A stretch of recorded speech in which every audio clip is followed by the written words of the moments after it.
At iyon, ito na nga ang ating natapos na XRM 125. Ay, napakaganda.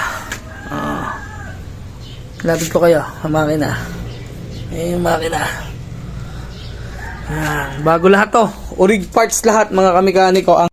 So mga kamikaniko, magandang araw sa inyo. Ngayong araw nga ay ilalagyan na natin yung flarings niya mga kamikaniko para matapos na rin. Yan. Kahit walang decals, din mo natin kakabitan ng decals at magpapagawa pa nga. Ikabit na natin kahit wala pa mga kamikaniko. Ito yung unit natin yan, nasa likod. Kahapon nga nakita nyo ay naandar na siya at wala lang flarings. Yan. Pakita ko sa inyo mga kamikaniko yung mga flarings, tsaka yung mga pyesa pa na kailangan natin ikabit ngayong araw mga kamikaniko. So mga kamikaniko, ito nga pala yung unit natin ngayon. Yan. Ginagawa natin yan. XRM 125. Ito yung ginagawa natin. Tapos ito yung sinasabi sa inyo mga flarings na kakabit natin ngayong araw. Yan. Ito. Mga flarings nya. Original lahat yan mga kamikaniko. Yung panlikod, orig din yun. Wala lang decals at nabili natin ng original na kulay itim at nilihan natin, nirepaint natin. Kailangan ng decals. Tapos ito yung mga iba pang ano nya. Yan. Kakabit na natin yung lens nya. Yung original din yan mga kamikaniko. Yan. Yun lang ang kailangan dito kasi naandar na rin to. Yan.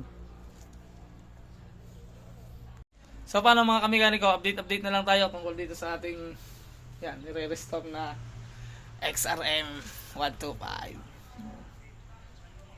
So yan, napakita ko sa inyo pagka natapos natin. Let's go. At iyon mga kamikaniko, yan, ngayon ko lang mapapakita sa inyo yung natapos natin kahapon at aray, kagigising-gising ko lang. At aray, natapos na natin ikabit lahat yung flarings. Ito na yung kinalabasan mga kamikaniko ng ating nirestore na RS125 na Honda. So, nakabit na nga rin pala natin yung decals na pinagawa natin. Hindi ko na pinaltan yung unahan. Yung likod na lang. Kasi sayang, original yung nasa unahan mga kamikaniko. Yan, ngayong araw nga mga kamikaniko, ipakikita ko sa inyo. At ito, natapos na. Kasi nga, let's go.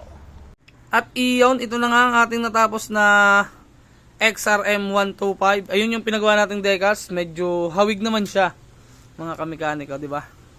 Pero yun, lalagyan pa rin natin yung ilalim nung kasi dapat may itim pa yun doon. Palalagyan ko. Yan. Pero ito na yung kinalabasan ngayon mga kamikaniko. Ito yung dating hiwa-hiwalay. Ngayon buo na mga kamikaniko. Nabuo na siya.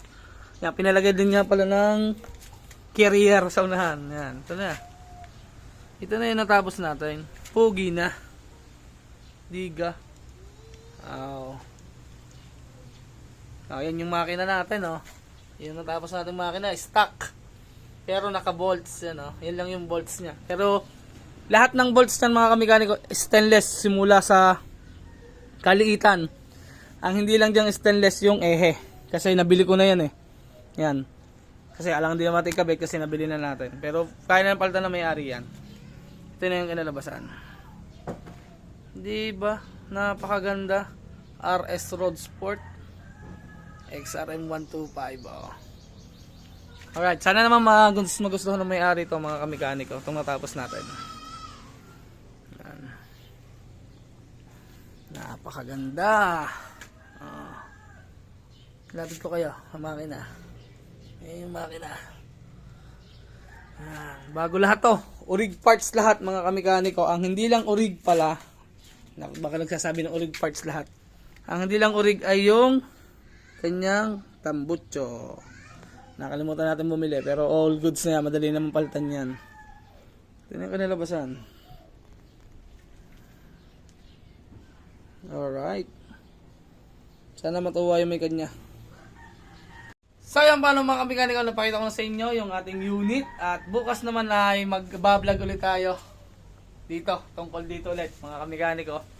At bukas siguro ay magte-test drive muna tayo bago tayo mag-car wash. Test drive muna natin. Pero to, bago ko siya lagyan ng flarings, sa test drive ko na. Pero pakita ko na sa inyo yung actual na pagte-test drive natin mga kamikaniko. Siyempre mag-helmet na tayo kasi nababash na tayo. Yan. Ito na yung natapos natin. So yan, para mga kamikaniko, kita na lang tayo bukas. At bukas test drive tayo. Peace out.